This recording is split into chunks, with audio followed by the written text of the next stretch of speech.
marker. Hey, camera. Hey, camera, marker. Fillet of fenny snake in the cauldron, boil and bake. I've looked into a frog with a bat and tongue dog. Adder's fork and blind worms sting. Barbados lime is just a Ragged sword like a sailor's stubble. flip the switch and let The cauldron bubble! They call themselves the Siamese twins from Sideshow. They really are so interconnected. Stockard is playing Aunt Franny. She's the salt if Jet is the sugar, who is Diane Wiest, and Stockard is very salty. Get the bird. Get the book. Well, I've always wanted to work with Stockard. I've seen her on stage so many times and been amazed by her talent. So to be able to be in the same film with her is an honor. I don't know where that came from. That was weird. She's never been interested in her gifts. She just made that all up. Diane is just so natural. You have no idea she's working, and she's just an incredibly free, gentle spirit, which I love being around. She's got a wicked sense of humor, too. Wicked. No, dear, we can't back out at the last minute. We're on the committee. Yes. We're presenting. Yes. Fine, but I do not want them dancing naked under the full moon. No, of course not, dear. The nudity is entirely optional, as you will remember. Hi. I want you to be my wife! Goran, he had the hardest job in this film. He had to pull off something that is so easy to pull off badly. What I love about Goran is his accent. He says he's going to Las Vegas. I say, Goran, it's Vegas, Las Vegas. Oh, I say that, to Las Vegas. She teasing me about my accent, you know, but okay, that's good joke. Because of that, I always, when I speak to her, then I'm going to my trailer, you know, and working hard on my accent. Goran plays my horrible boyfriend. Let's do a rep rehearsal. But he's also extremely good looking, as you can see. So Gillian has this thing where she loves big, gorgeous men. And that's what Goran is.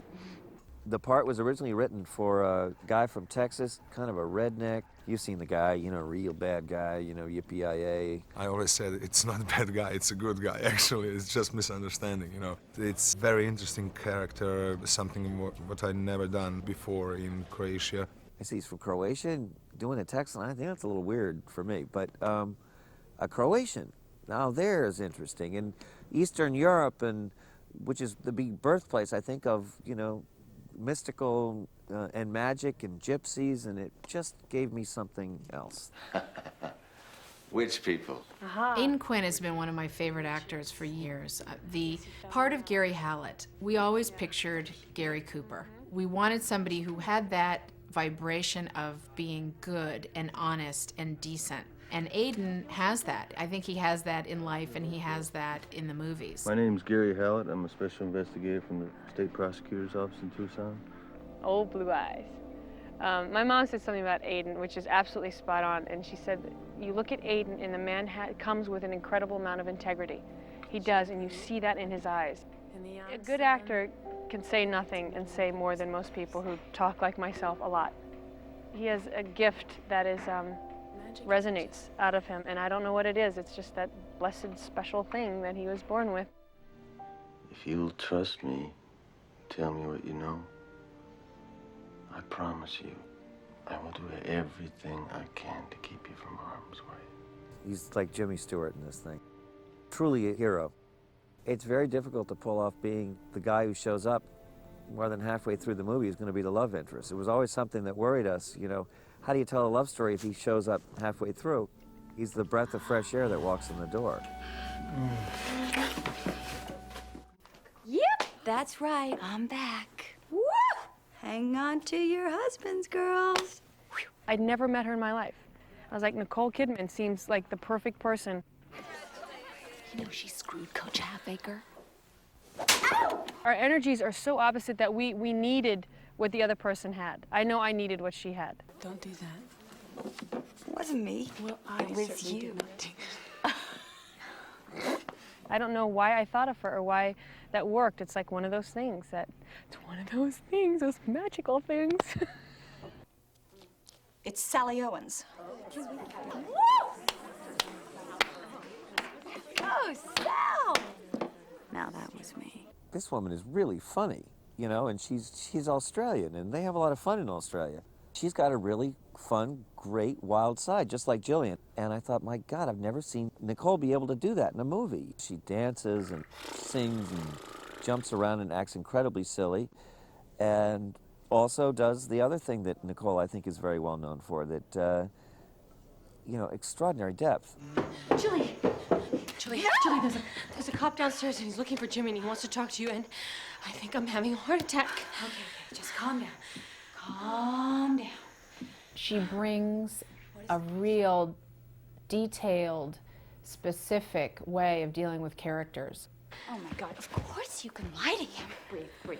Here is the story, right? Here's the story. She inhabits them in a way that is fascinating to watch. She works really from the inside out. Because he hit me. And we haven't seen him since.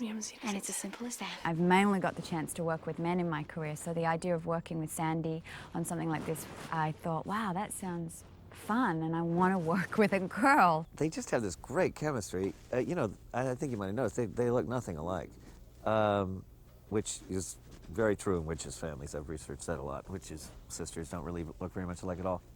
I don't think they've really known each other before this movie, but they act exactly like sisters. They fight, they laugh at the same jokes, they're familiar with each other in that historical way. We stole it, and it's a crime. I know this, but he basically kidnapped her.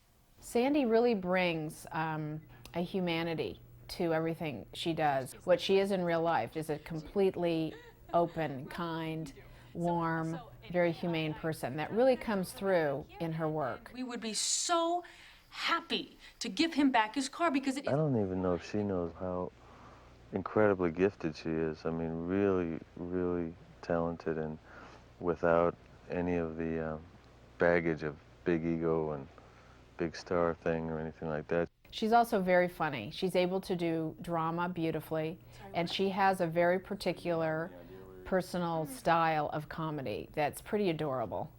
Would you mind if I just took a look around? Mm-mm.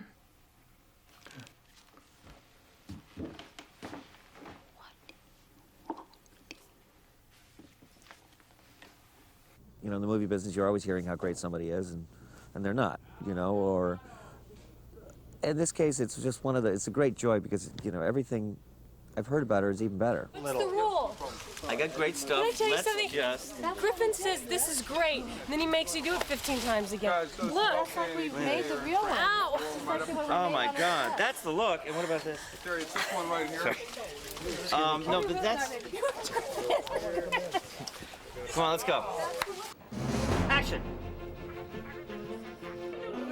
Oh, it did start, did it? There, I got her. Do this. John, do this. Yeah, got that. Rolling! Takes Charlie. Take one. Take him apart. Hello, he's making him go. All that stuff. Bothers me so much. You know, everybody's ears are. I know, but if you...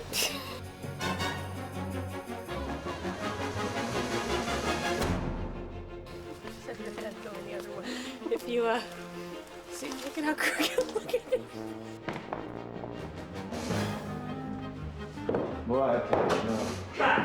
Okay? So, forget the bacon. Forget the bacon, you hate bacon. You're playing a kid who hates bacon.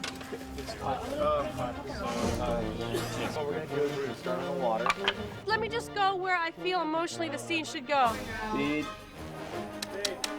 It's the third part I most want to break down. Now, what part is it that you want to break down, Griffin? Well, let me tell you, Sandy, what I have in mind. What is it? Please explain. Back to one. Good kitty, though.